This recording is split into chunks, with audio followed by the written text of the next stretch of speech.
Check 1, 2, 3, 4, 5, 6, 7, 8, 9, 10.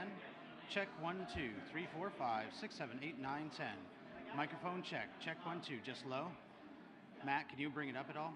Check 1, 2, 3, 4, 5, 6, 7, 8, 9, 10. Well, now we got a lot of people being loud. Check 1, 2, 3, 4, 5, 6, 7, 8, 9, 10. Yep, good on prompter. 1, 2, 3, 4, 5, 6, 7, 8, 9, 10. Microphone check for the press, main riser. 1, 2, 3, 4, 5, 6, 7, 8, 9, 10. Getting audio on main riser. Check 1, 2, 3, 4, 5, 6, 7, 8, 9, 10.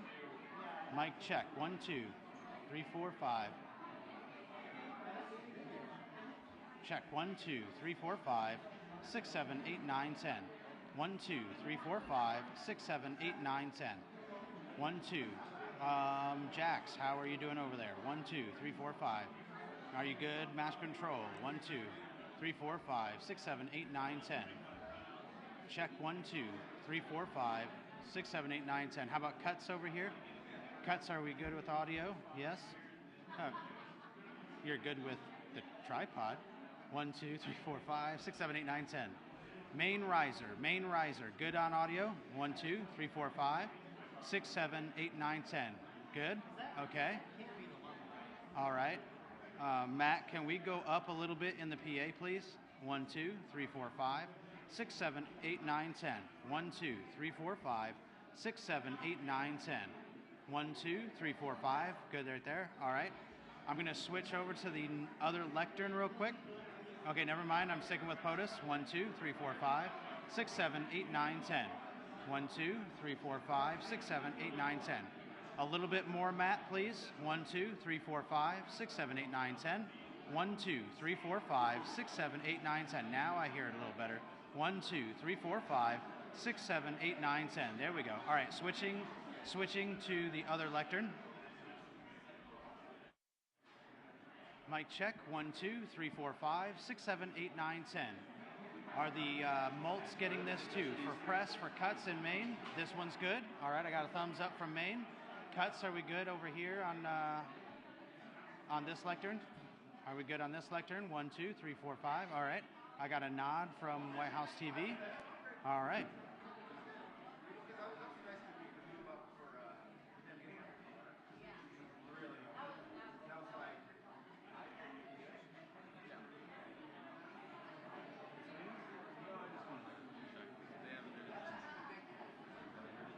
Yeah.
Audio check for the risers.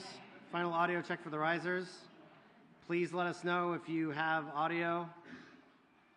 Thank you. All right, Jasmine. Everyone has audio. Okay, mic level, Molt. I think everyone is already in here. Okay.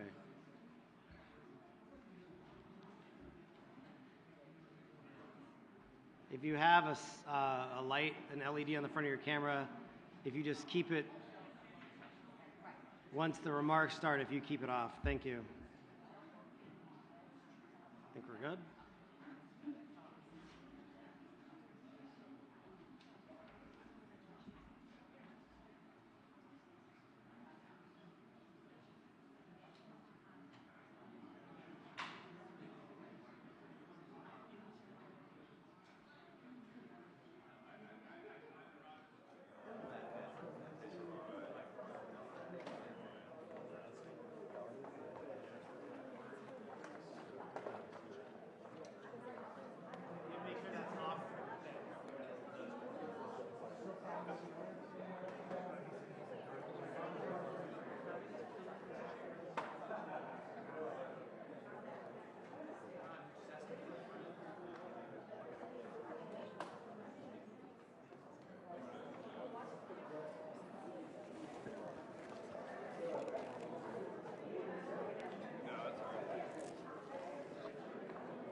translation of just the scarce. That wasn't me. This is some guy who broke flying a drone. Yeah, the TFR was in place before the sun.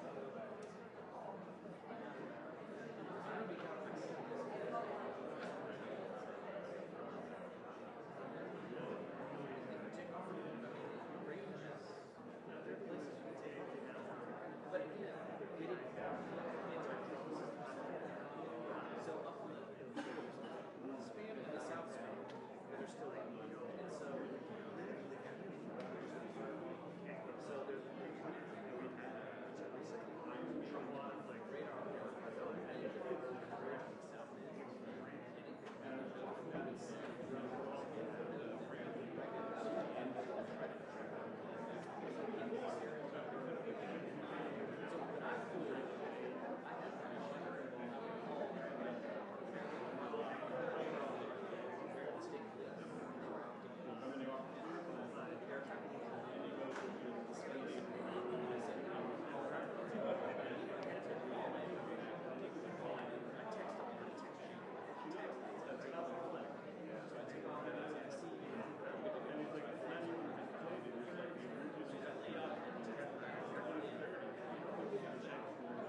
I've been around 2 years still at White House.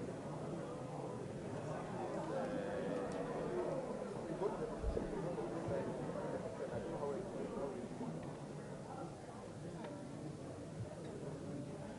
Yeah. I'm here today and ready tomorrow. Tomorrow is better for me. I don't know how I did the program. When I fly out.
distinguished guests, the President of the United States and the President of the Republic of Kenya.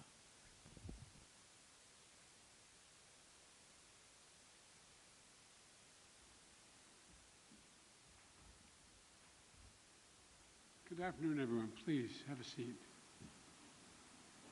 Mr. President, 6 decades ago, when Kenya declared its independence, President Lyndon Baines Johnson wrote a letter from our nation to yours, and he said, "May the responsibilities of freedom wake the best that is in you." Today, we mark 60 years of partnership between our democracies, and we're fulfilling that wish together, and we're continuing. I truly believe it has brought out the best in both of us, not only in Kenya and America, but around the world. It's had a positive impact. But through our partnership, we're continuing to meet our responsibilities in 4 key areas. First, I'm proud to announce we're working with Congress to designate Kenya a major non-NATO ally. That's a fulfillment of years of collaboration. Our joint counterterrorism operations have degraded ISIS and al-Shabaab across East Africa. Our mutual support for Ukraine and has rallied the world to stand behind the UN Charter. And our work together on Haiti is helping pave the way to reduce instability and insecurity. And I want to thank you, Mr. President, Kenya's leadership for multinational security support mission in Haiti. Our new global partnership is going to build on all this progress. We're going to meet new challenges with more resources. And it's going to strengthen the security of our countries and our countries around the world. Second, we're deepening our economic cooperation. Both President Ruto and I have focused on growing economies, and growing them from the bottom up, the middle out, the bottom up, and when that happens, everybody does well, not the top down. Because when the middle class does well, the poor have a ladder up, and the wealthy still do very well. That's true in Kenya, that's true in America, and that's true around the world. Right now, many countries, debt stands in the way of growth. Too many nations are forced to make a choice between development and debt, between investing in their people and paying back their creditors. So today we're launching what we're calling the Nairobi, Washington Vision. This initiative is going to bring together international financial institutions and nations from all around the world to mobilize more resources for countries saddled with debt, to open more opportunities to the private sector financing, and to promote transparent, sustainable, and affordable lending practices. These are big goals. It's going to take time to see lasting progress, but we're providing $250 million, the United States is, to the World Bank in a crisis response window. In the coming weeks, the United States is going to make an additional $21 billion available to the International Monetary Fund. And today, I'm proud to announce there will be $250 billion in new lending capacity for multilateral development banks like the World Bank to help low-income nations invest in their development and tackle growing challenges. This is supported by the United States and many other countries as well. Next, we're launching a new era of technological cooperation between the United States and Kenya. That means new partnerships with industry, artificial intelligence, semiconductors, and cybersecurity companies. New initiatives to expand affordable internet all across East Africa. New education programs are going to bring Kenyan students to the United States to study in the STEM fields. And I'm proud to announce that I'm working with Congress to make Kenya the first country in Africa to receive funding through the CHIPS and Science Act, which has served us well. This funding will link their supply chains to the United States and to our partners, and spur innovation that extends from Silicon Valley in California to Silicon Savannah in Kenya, which, by the way, is already a $1 billion tech hub, already a $1 billion tech hub. Finally, we're ensuring democracy delivers for our people. That includes Kenya's diaspora community here in the United States. 2 years ago, our nation's first black vice president, President Kamala Harris, launched the nation's first Presidential Advisory Council on African Diaspora Engagement. Today, we're building on her work to strengthen long-standing bonds between our people. I also want to thank you, Mr. President, for taking action to implement the long-awaited Public Benefits Organization Act, which provides historic protections for civil society and NGOs all across Kenya. Like you, I believe the future is going to be won by countries that unleash the full potential of their population, including civil society, women, and young people. I look forward to working together to implement this act and jump-starting anti-corruption reforms to promote democratic values that bind our nations together. Now, let me close with this. Taken together, these are responsibilities Kenya and America must meet in the years ahead. Meet them together as partners for security, for prosperity, for innovation, and most importantly, for democracy. But I know these responsibilities will wake the best in us. And I know will not only bring our nations together, but I want to thank you for, again, Mr. President, for being here and knowing we have even bigger dreams for the cooperation in our countries. The floor is yours, sir. Thank you, Mr. President, and I want to, in a very, very sincere way, thank you, Mr. President, for inviting me to make this state visit to the United States on behalf of the people and government of Kenya. I also take this opportunity to express my deep gratitude for the warm welcome we have received on our arrival and the excellent hospitality of the American people. My visit provides us, Mr. President, with the opportunity to celebrate 60 years of bilateral relations rooted on shared values of freedom, democracy, rule of law, equality, and inclusivity. My visit takes place at a time when democracy is perceived to be retreating worldwide. The accelerating drift towards regimes indifferent to democratic values is a deep concern to us, and I believe it is time the U.S., working with Kenya, deploys its capabilities and rally like-minded democratic countries to set up the course for democracy. During our discussions, we agreed on the significant opportunity for the U.S. to radically recalibrate its strategy and strengthen its support for Africa, as discussed at the U.S.-Africa Leadership Summit, by enhancing its investment in the institutions of African integration and increasing support for peace and security. As we take this historic step of elevating our partnership to be more effective in addressing global challenges, it is important for us to appreciate that many countries in Africa, including Kenya, are struggling with an overwhelming convergence of multiple shocks, including extreme climate events, debt distress, and the disruptive upheavals in Europe and the Middle East, whose cumulative impact is to divert national resources from investment in people and economic growth into managing climate-induced crises and servicing sovereign debt.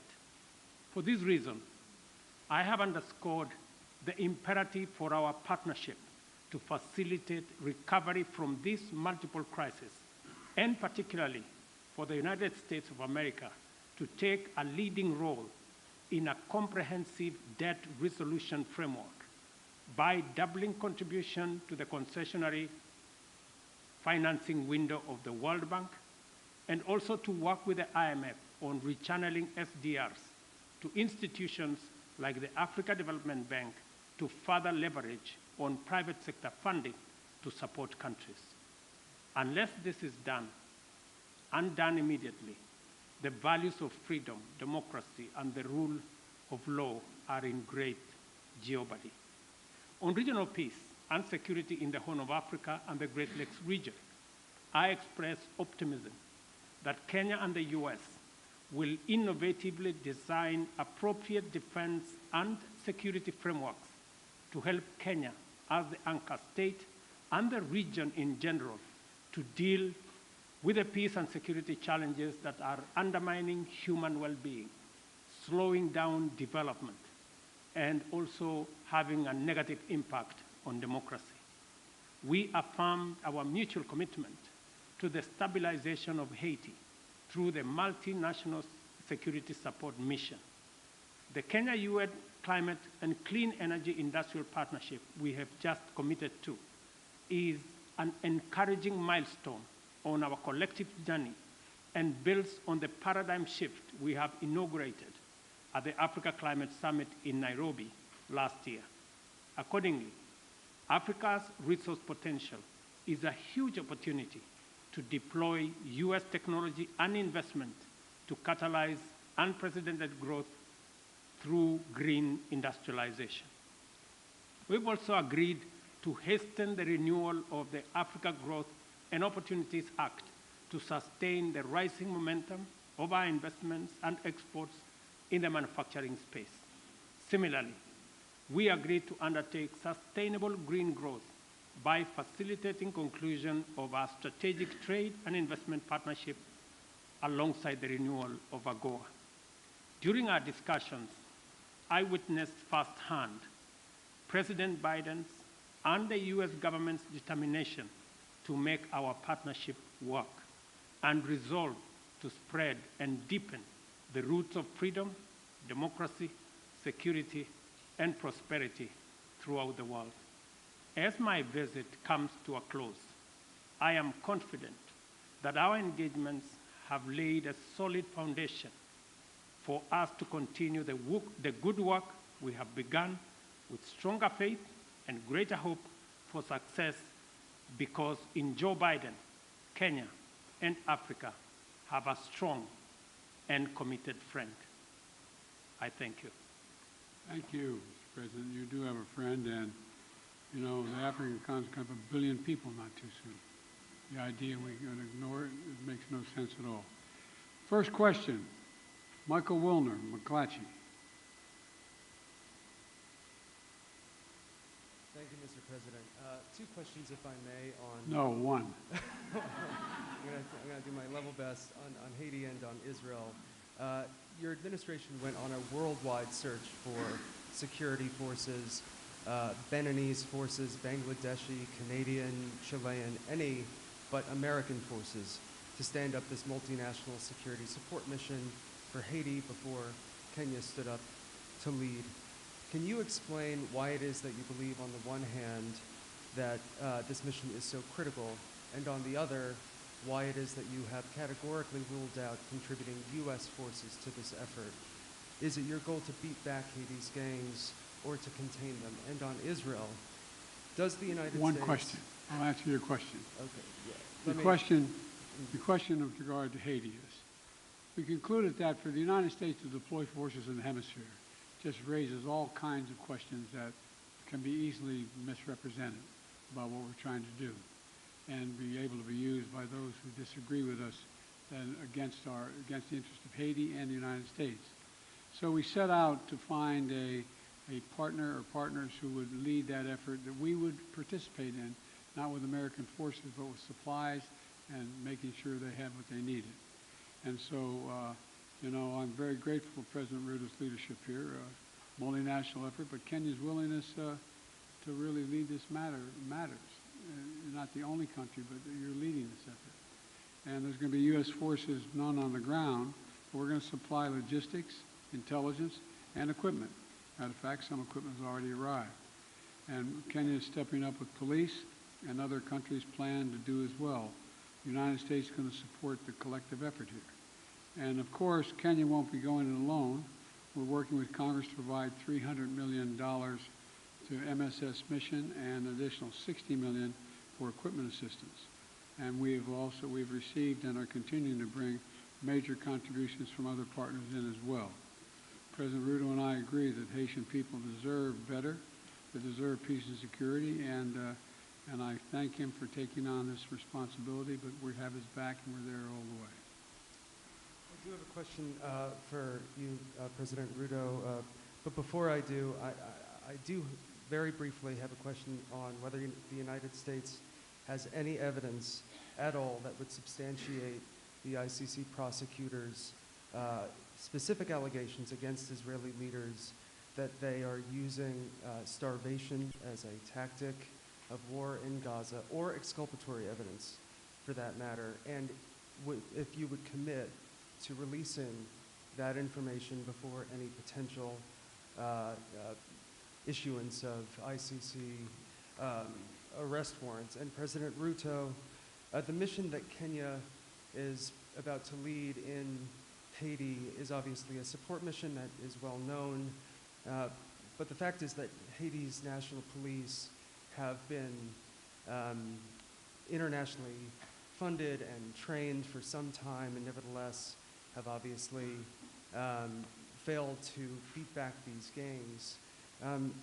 Will Kenyan forces in partnership with the MSS be out front in the fight against these gangs, or will they be a static force behind the HNP? And are you concerned about casualties among the Kenyan forces? Thank you very much.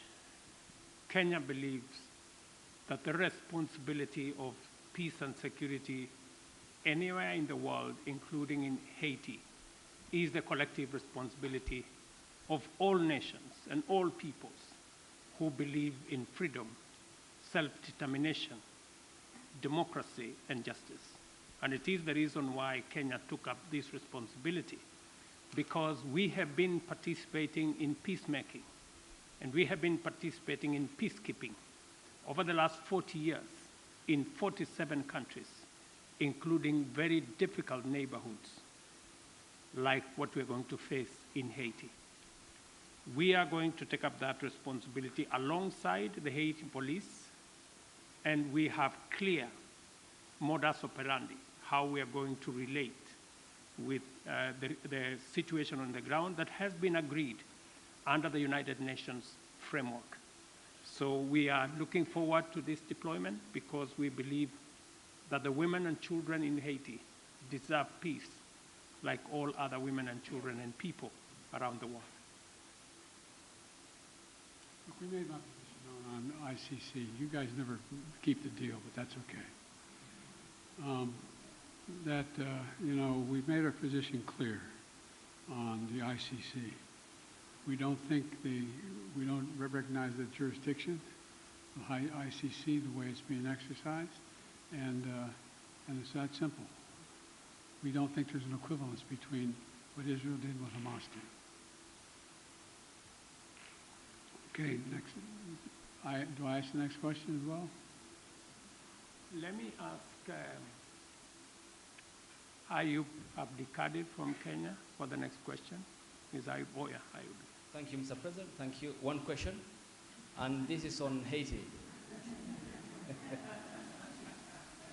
President Biden, Kenya is rather doing the heavy lifting in a turbulent region, Somalia, South Sudan, the Democratic Republic of the Congo. Washington, as you have mentioned, has committed millions of dollars for the cause in Haiti.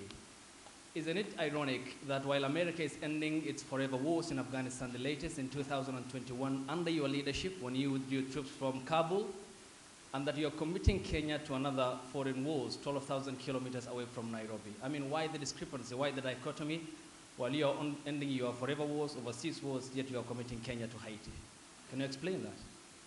Very easily. There's a reason why Afghanistan has been known as the graveyard of empires. The likelihood of anybody uniting Afghanistan is highly, highly, highly unlikely, number one. Number two, there are ways to control ISIS other than occupying Afghanistan. It was an unnecessary need. Now, with regard to Haiti, Haiti is in an area of the Caribbean that is very volatile. There's a lot going on in this hemisphere, and we're in a situation where we want to do all we can without us looking like America once again is stepping over and deciding this is what must be done. Haitians are looking for help, as well as the folks in the Caribbean are looking for help. And so we checked out with a number of other countries. The one who stepped up was Haiti. We committed to provide the wherewithal, the intelligence and equipment and the like to Haiti. And so it's a logical thing. And you have a first-rate capability, and you keep your word. That's an important dynamic. I agree with President Biden that Kenya's participation in Haiti is not so much about what happened in the past. It's about what we believe in, the peace and security of humanity. And we don't find that the U.S. is committing Kenya. because the U.S. cannot commit Kenya. I am the president of Kenya. It's me to make that decision. And it's the people of Kenya to commit their own troops using their own structures. We've gone through the processes in Kenya. Parliament has approved. We have a clear mandate. We have a clear framework. And it is us, the people of Kenya, who made this decision in the interest of serving peace and stability as a responsible global citizen and understanding that insecurity, instability anywhere is insecurity and instability everywhere. And by the way, you asked about, you implied that we weren't doing anything anywhere else. Well, we're kind of occupied around the world, but we're also engaged in Congo, in the neighborhood. And, you know, we can continue to help alleviate human suffering there. The United States is the largest humanitarian donor, providing $375 million in humanitarian funding just this year, including support for more than 6 million displaced people from the DRC. So we are engaged in more than one place. Follow up to my president, Dr. Ruto. You said that Kenya is committed, and in your Carter speech in Atlanta, you said it's based on humanitarianism, helping Haiti out. But can you explain the geopolitical goal, 12,000 kilometers away from Nairobi, when schools in the counties of Baringo, West Pokot, and Turkana have not yet opened because of the banditry problem, yet you are committing our national police force to Haiti, and where is the priority, this being one of your major manifesto pillars, talking about security, and to the extent that even the Defense Cabinet Secretary talked about the deployment of, if need be, the Kenyan military or the special personnel to make sure that schools are open, children go to school in areas that are bandit-prone in Kenya. Why are you committing to Haiti when we have a problem back home? Is it an irony that you are putting the fire in the faraway neighbor's home when when our own home is on fire? Thank you very much. I made a commitment to the people of Kenya to sort out insecurity in the North Rift. I have followed that with action. As we talk, there are 3,000 military officers in the North Rift, 2,000 police officers in the North Rift. We have renovated the first 15 schools and completed. We have reopened 20 schools already that were closed in the North Rift. And that exercise is ongoing. We have made tremendous progress in making sure that we create security at home, but that does not take away our responsibility. Even as we were deploying troops and policemen in our own country, in North Rift, to sort out the banditry problem, we still deployed 1,000 troops to DRC Congo, because that is our neighborhood. We have 5,000 troops in Somalia, because equally that is our responsibility. And Haiti should not be an exception. That's why deploying 1,000 security men to Haiti speaks to the same belief and commitment to peace and security. Next question from April Ryan.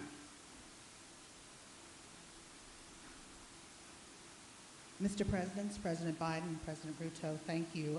First of all, when you talk about Haiti, President Ruto, you said Haiti is a collective responsibility for all nations. And for you, Mr. President, President Biden, President Ruto, do you believe that these nations can break the back of this militia that has gripped the nation there? And also, when it comes to Congo, thank you, Mr. President, for bringing up what the United States is doing for the Congo, especially as that flag was behind you at Morehouse. Mr. President, could you tell me what the African Union is doing, as well as Kenya is doing, when it comes to the humanitarian crisis in the Congo? Thank you. What was my question? Sir, your question was Haiti. Can the United States and Kenya, or the nations collectively, break the backs of this coordinated militia that has the grips of the nation, that nation? Yes.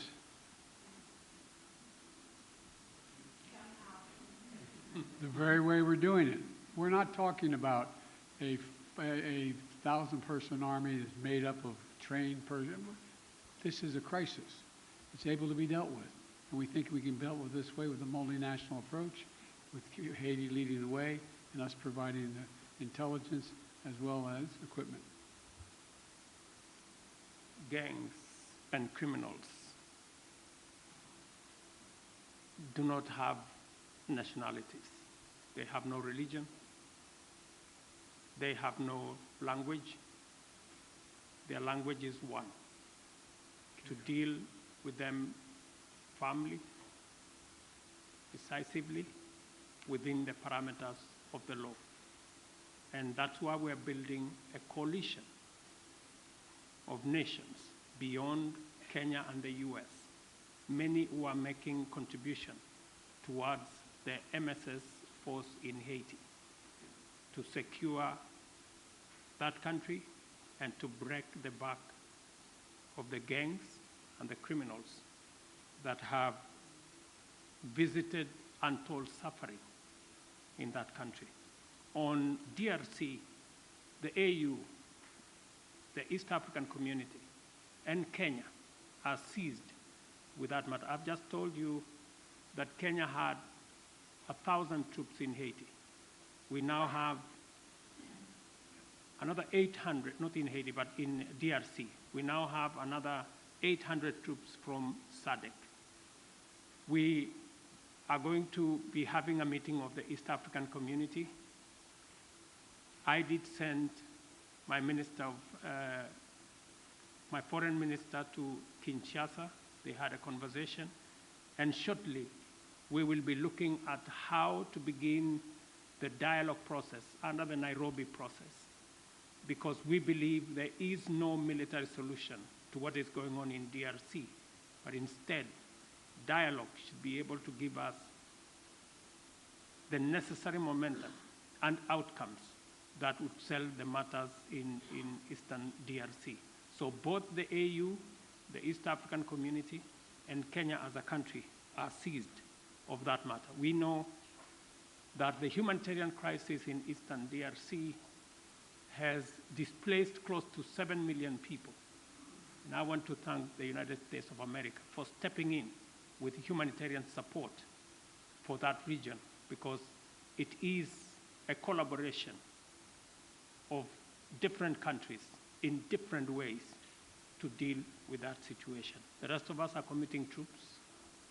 We are committing deploying our infrastructure to facilitate the resolution of the matters in DRC.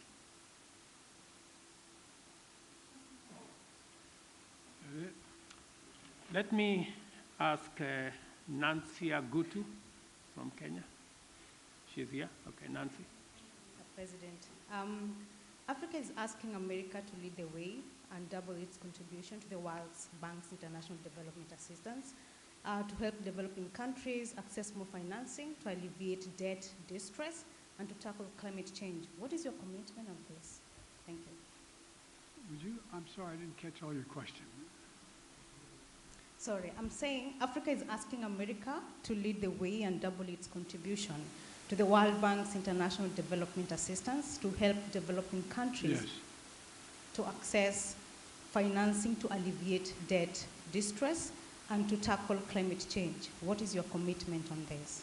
We made a major commitment to this. Number one, as I said, the United States has long championed international financial institutions that provide low-cost concessional resources to the poorest developing countries, including from the IMF. To that end, my administration helped design and establish the IMF's new initiative that provides low-cost funding for countries that are taking steps to enhance their resilience.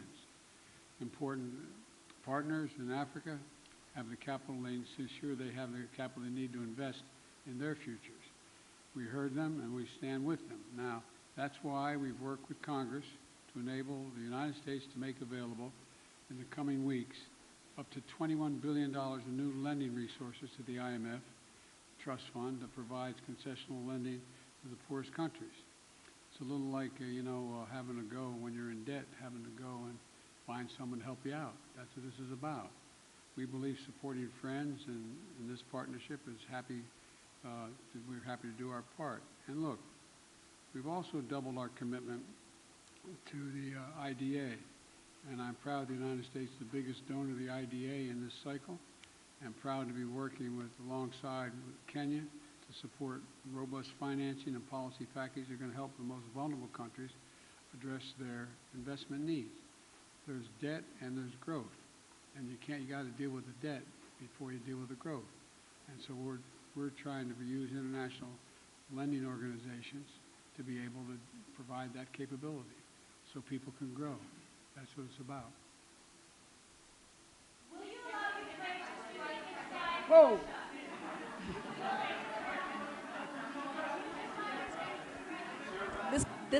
This concludes the press conference. Thanks, everybody.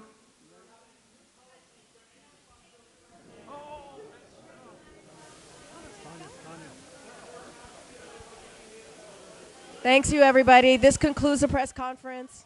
Thank you. Thanks, everybody.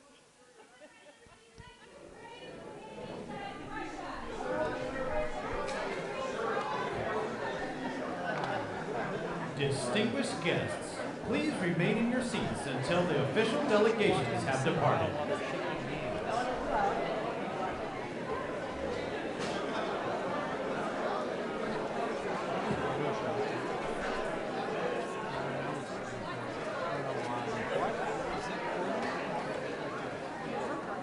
Hey guys, I'm still shooting.